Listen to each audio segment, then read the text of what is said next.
Shalom. ಇದನ್ನು ವೀಕ್ಷಿಸ್ತಾ ಇರುವಂಥ ಎಲ್ಲ ದೇವ ಜನರಿಗೆ ಸಮಾಧಾನವು ಸಂತೋಷವು ಕೃಪೆಯುಂಟಾಗಲಿ. ಪ್ರಿಯ ದೇವರ ಮಕ್ಕಳೇ, ಕ್ರಿಸ್ತಿಯ ಜೀವಿತ ಅನ್ನುವಂಥದ್ದು ಒಂದು ಮಹಿಮೆಯುಳ್ಳ ಜೀವಿತ. ಆ ಕ್ರಿಸ್ತನ ಅನುಸರಿಸುವಿಕೆ ಬಹಳ ಅದ್ಭುತಕರವಾದದ್ದು, ಮಹಿಮೆಯುಳ್ಳದ್ದು. ಆದರೆ ಎಷ್ಟೋ ಸಾರಿ ಆ ಮಹಿಮೆಯನ್ನು ನಾವು ಮಣ್ಣುಪಾಲು ಮಾಡಿಬಿಡ್ತೇವೆ. ಪ್ರಿಯ ದೇವ ಜನರೇ, ದೇವರ ವಾಕ್ಯದಲ್ಲಿ ಪರಾತ್ಪರನಾದ ದೇವರು ಈ ರೀತಿಯಾಗಿ ಬರೆದಿಟ್ಟಿದ್ದಾನೆ. ಸರ್ವಶಕ್ತನಾದ ದೇವರು ಯೆರೆಮೀಯನು ಬರೆದ ಪತ್ರಕ್ಕೆ 10ನೇ ಅಧ್ಯಾಯ 2ನೇ ವಚನದಲ್ಲಿ ಯೆಹೋವನು ಹೀಗೆ ಹೇಳುತ್ತಾನೆ, ಅನ್ಯ ಜನರ ಮಾರ್ಗಗಳನ್ನು ಕಲಿಯಬೇಡ್ರಿ. ಧರ್ಮೋಪದೇಶ ಕಾಂಡ 12:29ರಿಂದ 31ನೇ ವಚನದಲ್ಲಿ ಅನ್ಯ ಜನರು ತಮ್ಮ ದೇವರನ್ನು ಹೇಗೆ ಸೇವಿಸ್ತಾರೋ ಆ ರೀತಿ ಸೇವಿಸಬೇಡ್ರಿ. ಯಾಜಕ ಕಾಂಡ 18:3ರಲ್ಲಿ ಐಗುಪ್ತರ ಮತ್ತು ಕಾನಾನಿನ ಜನರ ಆಚಾರಗಳ ಪ್ರಕಾರ ನಡೆದುಕೊಳ್ಬೇಡ್ರಿ ಎಂಬುದಾಗಿ ದೇವರು ಹೇಳಿದರು. ಮಾತ್ರವಲ್ಲದೆ 2 ಕೊರಿಂಥ 6:14-17ನೇ ವಚನದ ಪ್ರಕಾರ ಅವಿಶ್ವಾಸಿಗಳೊಟ್ಟಿಗೆ ಸೇರಿ ಕತ್ತಲೆಗೂ ಬೆಳಕಿಗೂ ಸಂಬಂಧವೇನು ಅಂದರು. ಅಂದರೆ ನಾನು ಏನು ಇವತ್ತು ಹೇಳಲಿಕ್ಕೆ ಬಯಸ್ತಾ ಇದ್ದೀನಿ ಅಂತಂದರೆ, ಇವತ್ತು ಕ್ರೈಸ್ತತ್ವ ತನ್ನದೇ ಆದ ಆ ಮಹಿಮೆಯ ಜೀವಿತದಲ್ಲಿ ಜೀವಿಸಬೇಕಾಗಿತ್ತು. Christianity it's not a religion, it's a righteousness. ಕ್ರೈಸ್ತತ್ವ ಅನ್ನೋದು ಒಂದು ಧರ್ಮ ಅಲ್ಲ, ಅದೊಂದು ನೀತಿ. ನೀತಿಯುಳ್ಳವರಾಗಿ ಜೀವಿಸಬೇಕು. ನೀತಿ ಅಂದರೆ ಏನು? Walk in a right way ಅಂತ. ನೀನು ನಡಿಬೇಕಾಗಿದ್ದು ಒಂದು ರೈಟ್, ಒಂದು ಸರಿಯಾದಂಥ ಮಾರ್ಗದಲ್ಲಿ ನಡಿಬೇಕು. ಆದರೆ ಪ್ರಿಯ ದೇವರ ಮಕ್ಕಳೇ, ಇವತ್ತಿನ ದಿನ ಸೇವಕರುಗಳು ಸಮೇತವಾಗಿ ಅನೇಕ ಆಚಾರಗಳನ್ನು ನಾವು ಆಚರಿಸಿಬಿಡ್ತೇವೆ. ಆ ಆಚಾರಗಳಲ್ಲಿ ಒಂದು ಆಚಾರವನ್ನು ಇವತ್ತು ನಾನು ಮಾತನಾಡ್ತೇನೆ. ಅದು ತುಂಬ ದಿನಗಳಿಂದ ನನಗೆ ಕಾಡ್ತಾ ಇತ್ತು, ನಾನು ಮಾತನಾಡಬೇಕು ಆ ವಿಚಾರದ ಬಗ್ಗೆ ಅಂತ. ನನಗೆ ನನ್ನ ಹೃದಯದಲ್ಲಿ ಅದು ಪದೇ ಪದೇ ಮರುಕಳಿಸ್ತಾ ಇದ್ದಿದ್ದರಿಂದ ನಾನಿವತ್ತು ಆ ವಿಷಯದ ಬಗ್ಗೆ ಮಾತನಾಡ್ತಾ ಇದ್ದೇನೆ. ಹೆಣ್ಣು ಮಕ್ಕಳು 12 ವರ್ಷಕ್ಕೆ ಬಂದ ಮೇಲೆ ಅವರು ಫಸ್ಟ್ ಪೀರಿಯಡ್ ಅಂತ ನಾವು ಕರಿತೇವೆ. ಒಂದು ಮೊಟ್ಟ ಮೊದಲ ಋತುಸ್ನಾನವನ್ನು ಅವರು ಮಾಡಿಕೊಳ್ತಾರೆ. ಈ ಸಂದರ್ಭದಲ್ಲಿ ಸುಮಾರು ದೇವರ ಮಕ್ಕಳುಗಳು, ಸುಮಾರು ದೇವ ಜನರು, ಈವನ್ ಹಳ್ಳಿಗಳಲ್ಲಿ ಸೇವೆ ಮಾಡುವಂಥ ಎಷ್ಟೋ ಸೇವಕರ ಹೆಣ್ಣು ಮಕ್ಕಳಿಗೆ ಅದನ್ನು ಫಂಕ್ಷನ್ ಥರ ಮಾಡಲಿಕ್ಕೆ ಬಯಸ್ತಾರೆ. ಫಂಕ್ಷನ್ ಥರ ಮಾಡ್ತಾರೆ. ನಾವೇನು ಅನ್ಯರ ಥರ ಮಾಡೋದಿಲ್ವಲ್ಲ, ಒಂದು ಫಂಕ್ಷನ್ ಮಾಡ್ತೀವಿ. ಅಯ್ಯ, ದೇವರು ಕಟ್ಟುನಿಟ್ಟಾಗಿ ಹೇಳಿದ್ದಾರೆ, ಶಾರ್ಟ್ಕಟ್ಟನ್ನು ಹಿಡಿಬೇಡಿ. ಸಹೋದರ, ಇದನ್ನು ನೋಡ್ತಿರುವಂಥ ವಿಶ್ವಾಸಿಗಳು ನೀವು ಯಾರೇ ಆಗಿರ್ರಿ, ಈ ನಿಮ್ಮ ಹೆಣ್ಣು ಮಕ್ಕಳು 12 ವರ್ಷ ದಾಟಿದ ಮೇಲೆ ನೀವು ಫಂಕ್ಷನ್ ಮಾಡ್ತೀರಿ, ಮತ್ತು ಅವರನ್ನು ಸ್ಟೇಜ್ ಹಾಕಿ ಅವ್ರಿಗೆ ಫೋಟೋಶೂಟ್ ಮಾಡಿ ಏನೆಲ್ಲ ಮಾಡ್ಲಿಕ್ಕೆ ಬಯಸ್ತೀರಿ. ನೀವು ಪರೋಕ್ಷವಾಗಿ ಅನ್ಯ ಜನರು ಮಾಡುವ ರೀತಿಯಲ್ಲಿ ನೀವು ಆಚಾರಗಳನ್ನು ತೆಗೆದುಕೊಂಡು ಬರೋದಾದರೆ ಇನ್ನು ಈ ನೀತಿ ಮಾರ್ಗ ಯಾಕೆ ಬೇಕು? ಇನ್ನು ಈ ನೀತಿ ಮಾರ್ಗದ ಅನುಸರಣೆ ಯಾಕೆ ಬೇಕು? ಪ್ರಿಯ ದೇವರ ಮಕ್ಕಳೇ, ನೀವು ಕಾಮನ್ ಒಂದು 12 ವರ್ಷ ಆದಮೇಲೆ ಒಂದು ಹೆಣ್ಣು ಮಗು, ಆಕೆಯ ಒಂದು ಬದಲಾವಣೆ, ದೇಹದಲ್ಲಿ ಆಗುವಂಥ ಒಂದು ಬದಲಾವಣೆ, ಆಕೆ ಇನ್ನೊಂದು ಹಂತಕ್ಕೆ ಹೋಗ್ತಾಳೆ.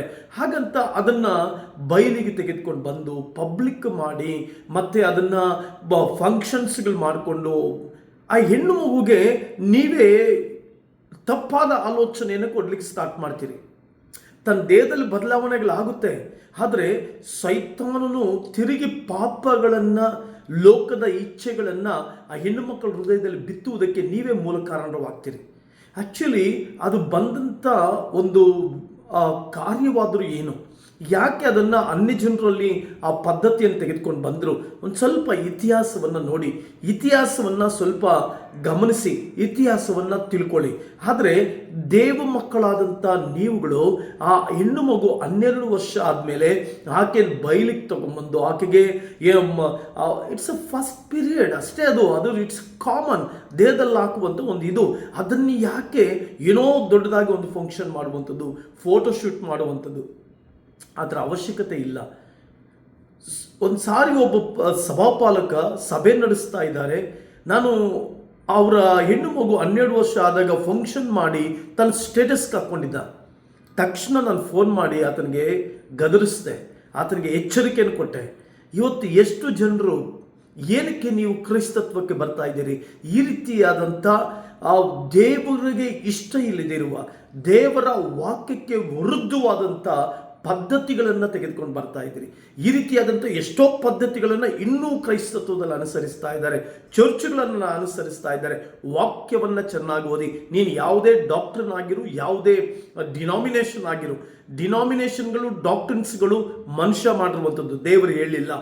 ದೇವರು ಡಾಕ್ಟ್ರಿನ್ಸ್ ಮಾಡೋ ಡಿನಾಮಿನೇಷನ್ಸ್ಗಳನ್ನ ಏರ್ಪಡಿಸ್ಕೊಂತ ದೇವರು ಹೇಳಿಲ್ಲ. ದೇವರು ವಾಕ್ಯವನ್ನು ಕೈ ಕೊಟ್ಟಿದ್ದಾನೆ, ಬೈಬಲ್ ನಿಮ್ಮ ಕೈ ಕೊಟ್ಟಿದ್ದಾನೆ. ಚೆನ್ನಾಗಿ ಓದಿ, ಬೈಬಲನ್ನು ಚೆನ್ನಾಗಿ ಅರ್ಥ ಮಾಡ್ಕೊಳ್ಳಿ. ಚೆನ್ನಾಗಿ ಅರ್ಥ ಮಾಡಿಕೊಂಡು ಈ ಪದ್ಧತಿಯನ್ನು ಬಿಟ್ಟುಬಿಡಿ.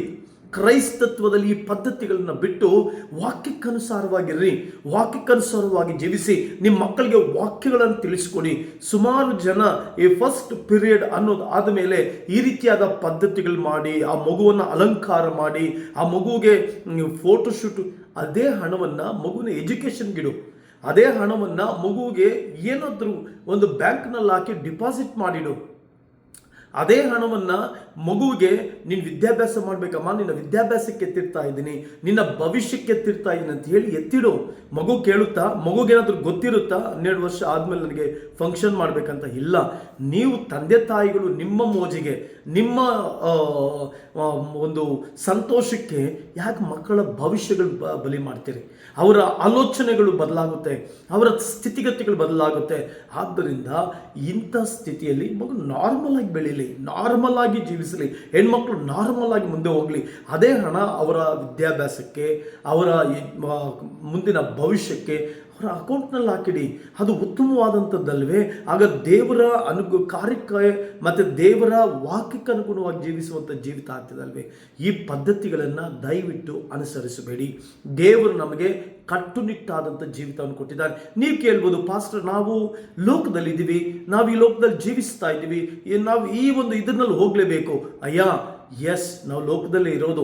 ನಾವು ಲೋಕದಲ್ಲಿ ಇದ್ದರೂ ಕೂಡ ಲೋಕದ ಪದ್ಧತಿಗಳ ಪ್ರಕಾರ ಜೀವಿಸಬಾರ್ದು, ದೇವರ ವಾಕ್ಯಕ್ಕೆ ವಿರುದ್ಧವಾಗಿ ಜೀವಿಸಬಾರ್ದು. ವಾಕ್ಯ ಏನು ಹೇಳುತ್ತೆ ಅದರ ಪ್ರಕಾರ ಜೀವಿಸಬೇಕು. ಅದೇ Christianity. It's not a religion, it's a righteousness. Right ಆಗಿ ನಡೆಯುವಂಥದ್ದು, ರೈಟ್ ಮಾರ್ಗದಲ್ಲಿ ನಡೆಯುವಂಥದ್ದು, ರೈಟ್ ಜೀವಿತವನ್ನು ಜೀವಿಸುವಂಥದ್ದು, ಅದು ವಾಕ್ಯ. ಆದ್ದರಿಂದ ಇದನ್ನು ಗಮನದಲ್ಲಿಟ್ಕೊಳ್ಳಿ. ನಿಮ್ಮ ಹೆಣ್ಣು ಮಕ್ಕಳು ಯಾರೇ ಆಗಲಿ 12 ವರ್ಷ ತುಂಬಿದ ಮೇಲೆ, ಫಸ್ಟ್ ಪೀರಿಯಡ್ ಆದ ಮೇಲೆ ಆಕೆಯನ್ನು ಬಯಲಿಗೆ ತಗೊಂಬರಬೇಡಿ. ಪ್ರಾರ್ಥನೆ ಮಾಡಿ, ಓಕೆ ದೇವರಿಗೆ ಸ್ತೋತ್ರ, ಈಕೆ ಜೀವಿತದಲ್ಲಿ ಆದಂಥ ಒಂದು ಬದಲಾವಣೆಗಾಗಿ ಸ್ತೋತ್ರ ಎಂಬುದಾಗಿ ಹೇಳಿ ನಿಮ್ಮ ಜೀವಿತದಲ್ಲಿ ನಾರ್ಮಲ್ ಆಗಿ ಮುಂದೆ ಹೋಗಿ. ಆ ಮಗು ಕೂಡ ಏನೋ ಎಕ್ಸ್ಟ್ರಾ ಆರ್ಡಿನರಿ ಆಗಿ ನಡೆಯೋದಿಲ್ಲ. ಆಗ ಆ ಮಗು ಅವಾಗಲ ಏನು ಜಾಸ್ತಿ ಇದಾಗೋದಿಲ್ಲ. ನೋಡಿ, ನೀವೆಲ್ಲ ಆ ರೀತಿ ಮಾಡ್ತಿರಲ್ಲ, ಮಗು ಭಾಳ ಸ್ಟಬ್ಬನ್ ಆಗ್ತಾ ಹೋಗ್ತಾ ಇರುತ್ತೆ. ಪ್ರಶ್ನೆಗಳು ಮಾಡುವುದಕ್ಕೆ ಆರಂಭ ಮಾಡುತ್ತೆ, ಎದುರು ಮಾತನಾಡೋದಕ್ಕೆ ಆರಂಭಿಸುತ್ತೆ, ಮತ್ತು ತಾನು ಲೋಕದ ಅಟ್ರಾಕ್ಷನ್ಸ್ಗಳನ್ನು ಕ್ರೋಢೀಕರಿಸಿಕೊಳ್ಳೋದಕ್ಕೆ ಪ್ರಾರಂಭಿಸುತ್ತೆ. ಆಗ್ಲಿಂದಲೇ ತಂದೆ ತಾಯಿಗಳಿಗೆ ಎದುರು ಮಾತಾಡೋದು, ತಂದೆ ತಾಯಿಗಳಿಗೆ ವಿರುದ್ಧವಾಗಿ ನಡೆಯೋದು, ಮತ್ತು ಸ್ಕೂಲ್ನಲ್ಲೂ ಅಷ್ಟೇ ಸರಿಯಾದಂಥ ಒಂದು ಕಾಮನ್ ಆಗಿರೋದಿಲ್ಲ. ಮಗು ಆ ರೀತಿಯಾಗಿ ನಡ್ಕೊಂಡು ಹೋಗ್ತಾ ಇರ್ತಾರೆ. ಆದ್ದರಿಂದ ಅಂಥವುಗಳಿಗೆ ಅವಕಾಶ ಕೊಡಬೇಡಿ, ಅಂಥ ಕಾರ್ಯಗಳಿಗೆ ಅವಕಾಶ ಕೊಡಬೇಡಿ. ಕ್ರೈಸ್ತರಿಗೆ ಹೇಳ್ತಾ ಇದ್ದೀನಿ ನಾನು, ಇದು ಕ್ರೈಸ್ತ ಜೀವಿತದಲ್ಲಿ ಜೀವಿಸ್ತಾ ಇರುವಂಥ ದೇವ ಮಕ್ಕಳು, ದೇವ ಜನರು ವಾಕ್ಯಾನುಸಾರವಾಗಿ ಜೀವಿಸಿ. ಲೋಕದಲ್ಲಿದ್ದರೂ ಕೂಡ ನಾವು ಲೋಕದವರಂತೆ ಬದುಕಬಾರ್ದು. ಮೀನು ನೋಡಿ, ಮೀನು ಸಮುದ್ರದಲ್ಲಿದ್ದರೂ ಕೂಡ ಸಮುದ್ರದ ಉಪ್ಪು ಮೀನೊಳಗಡೆ ಬರೋದಿಲ್ಲ. ಅದೇ ರೀತಿ ಲೋಕದಲ್ಲಿದ್ದರೂ ಕೂಡ ಲೋಕದ ಪದ್ಧತಿಗಳು, ಲೋಕದ ಆಚಾರಗಳು, ಲೋಕದ ವಿಚಾರಗಳು, ಅನ್ಯರು ದೇವರನ್ನು ಹೇಗೆ ಸೇವಿಸ್ತಾರೋ ಆ ರೀತಿ ನಮ್ಮ ದೇವರನ್ನು ನಾವು ಸೇವಿಸಬಾರದು. ನಮ್ಮ ದೇವರನ್ನು ವಾಕ್ಯಾನುಸಾರವಾಗಿ ಸೇವಿಸಬೇಕು, ವಾಕ್ಯಕ್ಕೆ ಅನುಗುಣವಾಗಿ ಸೇವಿಸಬೇಕು. ಇದನ್ನು ಅರ್ಥ ಮಾಡ್ಕೊಳ್ಳಿ. ಕ್ರಿಸ್ತಿಯ ಜೀವಿತದಲ್ಲಿ ಉತ್ತಮವಾದ ಜೀವಿತವನ್ನು ಜೀವಿಸಿ. ನಿಮ್ಮ ಮಕ್ಕಳಿಗೆ ಒಳ್ಳೆಯ ಮೌಲ್ಯಗಳನ್ನು ಕಲಿಸ್ಕೊಡಿ. ಅದ್ರ ಬದಲು ತಂದೆ ತಾಯಿಗಳನ್ನು ಸನ್ಮಾನಿಸಬೇಕಂತ ಬೋಧಿಸಿ. ಮತ್ತು ಗುರು ಹಿರಿಯರನ್ನು ಗೌರವಿಸಬೇಕು. ಸಮಾಜದಲ್ಲಿ ದೊಡ್ಡವರು, ಚಿಕ್ಕವರು, ಮತ್ತು ಹಿರಿಯರು, ವಯಸ್ಸಾದವರು, ಇಂಥ ಎಲ್ಲ ಮೌಲ್ಯಗಳನ್ನು ಕಲಿಸ್ಕೊಡಿ. ಅವ್ರು ಯಾವ ರೀತಿ ಬದುಕಬೇಕನ್ನುವಂಥ ಮೌಲ್ಯಗಳು, ಹೇಗೆ ಜೀವಿಸಬೇಕನ್ನುವಂಥ ಮೌಲ್ಯಗಳನ್ನು ಕಲಿಸ್ಕೊಡಿ. ಇದು ಉತ್ತಮವಾದದ್ದು. ಆಚಾರಗಳನ್ನು, ವಿಚಾರಗಳನ್ನು, ಮತ್ತು ಸಿದ್ಧಾಂತಗಳನ್ನು, ಸಂಪ್ರದಾಯಗಳ ಮಕ್ಕಳಿಗೆ ತಿಳಿಸ್ಕೊಡಕ್ಕೆ ಹೋಗಬೇಡಿ. ಮಕ್ಕಳು ಉತ್ತಮವಾದಂಥ ಭವಿಷ್ಯವನ್ನು ಕಾಣಲಿ, ಅದ್ಭುತ ಕಾಣಲಿ ಎಂಬುದಾಗಿ ಬಯಸ್ತೇನೆ. ಆದ್ದರಿಂದ ಈ ಸಂದೇಶವನ್ನು ಕೇಳಿಸ್ಕೊಳ್ತಂತ ನೀವು ಯಾರಾದರೂ ಈಗಾಗಲೇ ಮಾಡಿದರೆ ಮಾನಸಾಂತರ ಇನ್ನು ಮುಂದೆ ಮಾಡೋಕ್ಕೆ ಹೋಗಬೇಡಿ, ಇನ್ನು ಮುಂದೆ ಮಾಡಬೇಡಿ. ಇನ್ನೇನು ಮಾಡಬೇಕು? ನೀವು ಮಾಡಬೇಕಾಗಿದ್ದಿಷ್ಟೇ, ಪ್ರಾರ್ಥನೆ ಮಾಡಿ ಆ ಮಗುವಿಗೆ ವಾಕ್ಯಾನುಸಾರವಾಗಿ ನಡೆದು ಮುಂದೆ ಹೇಗೆ ಜೀವಿಸಬೇಕನ್ನುವಂಥ ಮೌಲ್ಯಗಳನ್ನು ಕಲಿಸ್ಕೊಡಿ. ಅದೇ ದೊಡ್ಡ ಸಂಭ್ರಮ. ಆ ಮಗು ಉತ್ತಮ ಎಜುಕೇಷನ್ ಮಾಡಿ ಸಮಾಜದಲ್ಲಿ ಉತ್ತಮವಾಗಿ ಬೆಳೆದು ಶ್ರೇಷ್ಠವಾಗಿ ಬದುಕಿದ್ರೆ ಅದೇ ನೀವು ಕೊಡುವಂಥ ಒಂದು ದೊಡ್ಡ ಕೊಡುಗೆ. ಇದನ್ನು ಮಾಡಿ ಉತ್ತಮವಾದ ಮಾರ್ಗದರ್ಶನ ಕೊಡಿ ಅಂತ ಹೇಳ್ತಾ ನನ್ನ ಈ ಒಂದು ವಾಕ್ಯೋಪದೇಶವನ್ನು ನಾನು ಮುಗಿಸ್ತೇನೆ. God bless you.